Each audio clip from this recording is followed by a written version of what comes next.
Good evening, friends. It is a dark and stormy night, and the wind is blustering its way through the treetops outside.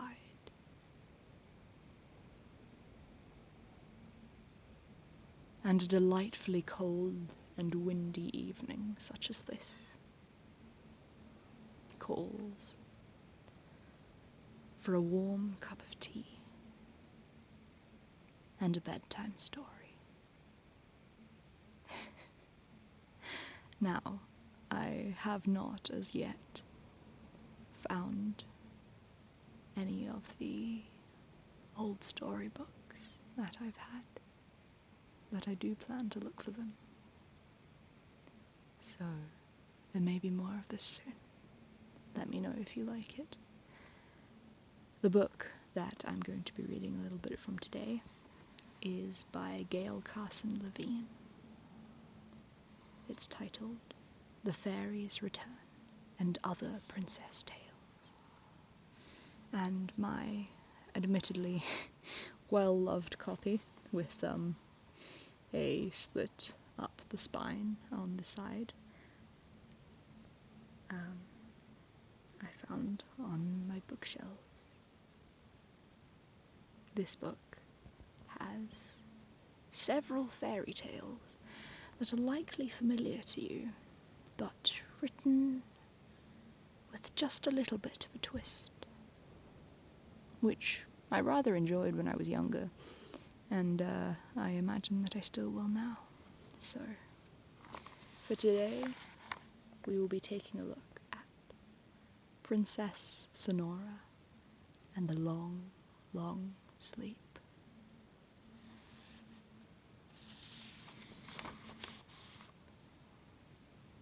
Chapter 1. What a hideous baby, the fairy Arabella thought. She said, "My gift to Sonora is beauty." She touched the baby's yellow, squooshed-up face with her wand.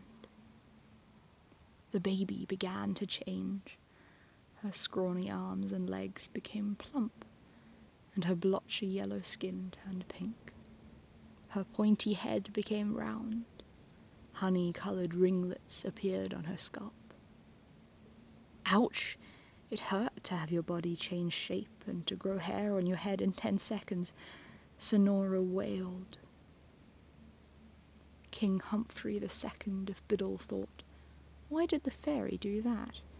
As his firstborn child, as his lovey-dovey, oodle-boodle baby, she had been fine the way she was. But he bowed low to the fairy. Thank you, Arabella. What a wonderful gift. A person could get into a lot of trouble for failing to thank a fairy. Queen Hermione II picked up the yowling baby and cuddled her. Then she curtsied deeply and thanked the fairy too, even though she wanted to wail along with her daughter. Sonora looks 6 months old, the queen thought. I wanted to watch her grow. Gradually, Sonora stopped crying, and her mother put her back into the gilded cradle. Time for the second fairy gift. The fairy Allegra waved her wand over the baby. I give Sonora the gift of a loving heart. Something was happening again, Sonora realized. But this was better. This didn't hurt. She pictured the tall being and the soft being who fed her and held her and made noises to her. They were nice. She loved them. She said, "Goo," and blew a wet bubble. Adorable, King Humphrey II thought. Sweet, Queen Hermione II thought. My turn, the fairy Adalissa stepped up to the cradle. Adalissa gave Sonora gracefulness. Then the fairy Anadora gave her good health, and the fairy Antonetta made her the smartest human in the world. Not much changed when Sonora got good health, since she was healthy already, and not much changed when she got gracefulness, since month-old babies didn't really have much opportunity to be graceful. But something did happen when Antonetta made her a smart person. Sonora listened more closely when the nice beings thanked the fairy. She noticed her own name and knew that she'd heard it before. Aurora, the sixth fairy, was flustered. She had planned to make Sonora the smartest person in the world, but that miserable Antonetta had stolen her gift. Now, what could she give the baby? She could make the child beautiful, but no, Arabella had already used that one. Adalissa had done gracefulness. What was left? They were all looking at her. They were laughing behind their sympathetic faces, glad that they had been at the head of the line. Aurora waved her wand vaguely. Then she had it. It was so simple. It was much better than Antonetta's. She leaned over the cradle and touched Sonora on the nose with her wand. Boop. My gift is brilliance. Sonora is 10 times as smart as any human in the world. There. Sonora felt something happen again, a tickle and a little shake inside her head. Then it was done. She closed her eyes to think, really think, for the first time. She listened to the noise the tall being was making. She remembered all the noises people had made with their mouths since she had been born. Some of the noises sounded alike. Some of them always went together. Now the soft being was making noises.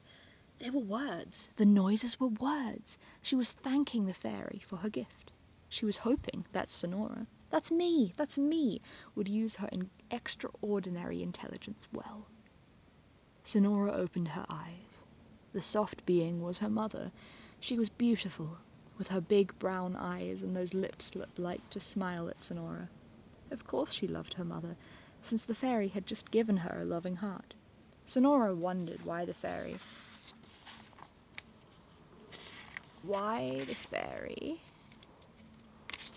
had done that. Didn't she think Sonora might be naturally loving? The fairy Adriana came forward to the cradle. My gift. The door to the royal nursery flew open. Adriana gasped. The other fairies gasped. King Humphrey II gasped, and Queen Hermione II gasped. Sonora heard the gasps, but she could only see the things right above her, such as the pink dragon-shaped balloon that hung over the cradle. She thought, why couldn't these fairies have given me something useful, like the ability to sit up and see what's going on?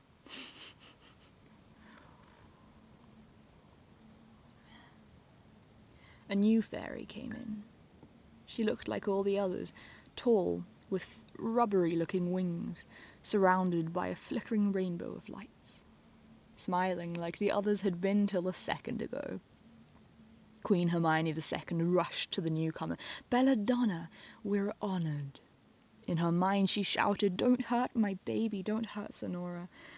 The fairy looked around the room. Pretty nursery, she cooed in an extra sweet voice. Cuddly stuffed unicorn, handsome doll castle. She looked in the cradle. Beautiful baby. She looks angry, Sonora thought. You didn't have to be a genius to see that. Belladonna continued. You failed to invite me to the naming ceremony of your only child. I suppose you have a reason. We didn't invite you because we thought you... The king stopped. He had been about to say that they thought she was dead, but he couldn't say that. We thought you'd moved away. We're so glad you could come. Can I get you some refreshment? The queen asked. We have some I didn't move. Nobody thinks I moved. The fairy circled the cradle. Some silly people think that I'm dead, but let me tell you, I'm very much alive. We have some delicious... You can't buy me off with food. Maybe you figured the kid would get enough gifts from the 7 of them. Belladonna waved her wand at the other fairies. They drew back. Belladonna went on. You thought you'd economize, only buy 7 gold plates, 7 gold forks, 7 gold... It's true, King Humphrey II thought unhappily. We do only have 7 gold place settings, but because we thought she was dead, not because we're stingy. Queen Hermione II tried again. There's plenty. Maybe you thought I couldn't come up with a good gift. You thought I would run out of ideas like Aurora here. But I did think of a good gift, Aurora thought. How many people are 10 times as smart as everybody else? Belladonna roared. You think I'm foolish like her? Is that what you think? Of course we don't think you're foolish, King Humphrey II said. I'll show you I can think of a new and special gift. She leaned over the cradle. Kitschy-coo. Oh no, Sonora thought, wincing at the furious face. Somebody stop her. Do something. Everyone was silent, frozen. I have to do it, Sonora thought. I have to talk her out of whatever she's going to do. Excuse. Her voice was too low. She'd never said anything before. She swallowed and tried again. Excuse.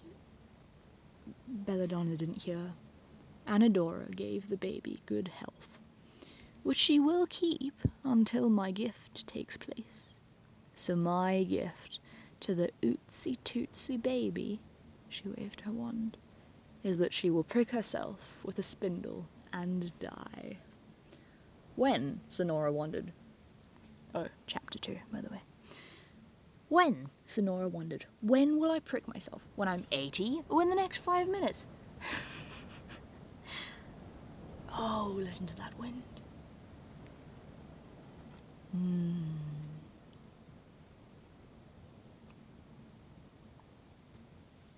I can't stay, Belladonna cackled. I must fly. She vanished. Queen Hermione II snatched Sonora up and held her tight. Tears ran down King Humphrey II's face in rivers.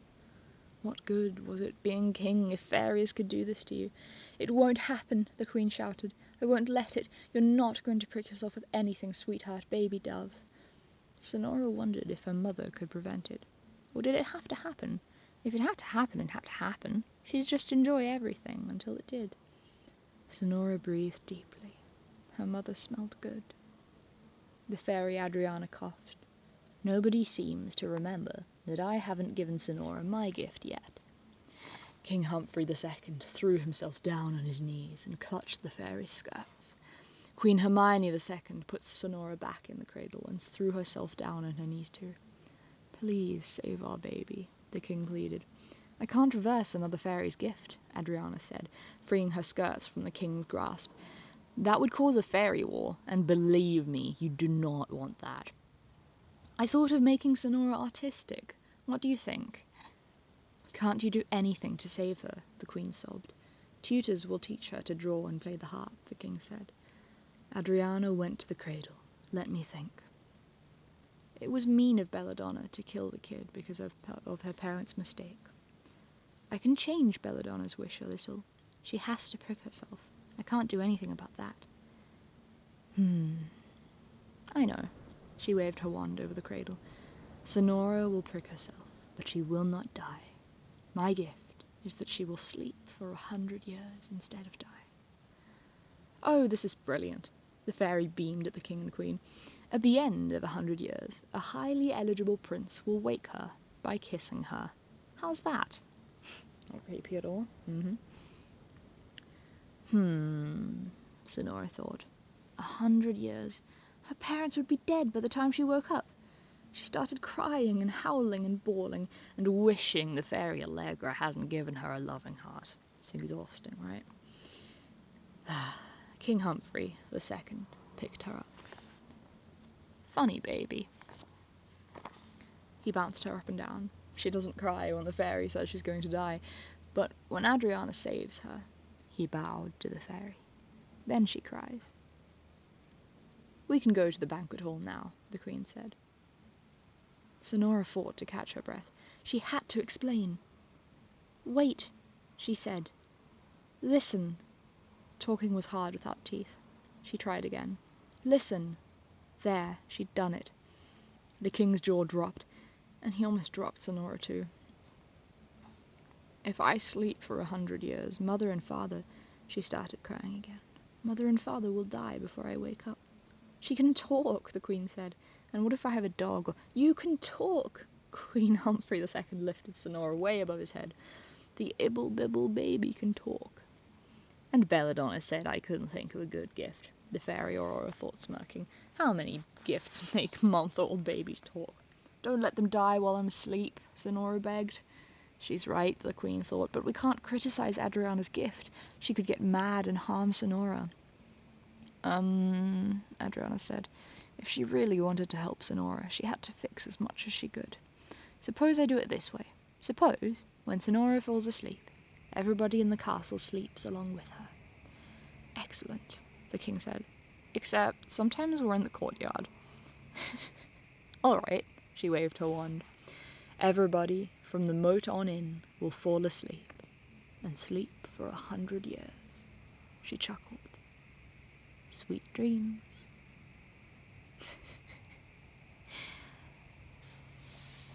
And we will leave that there.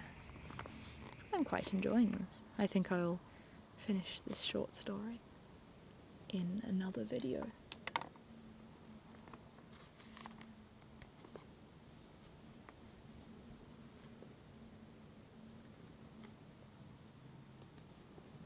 Until then,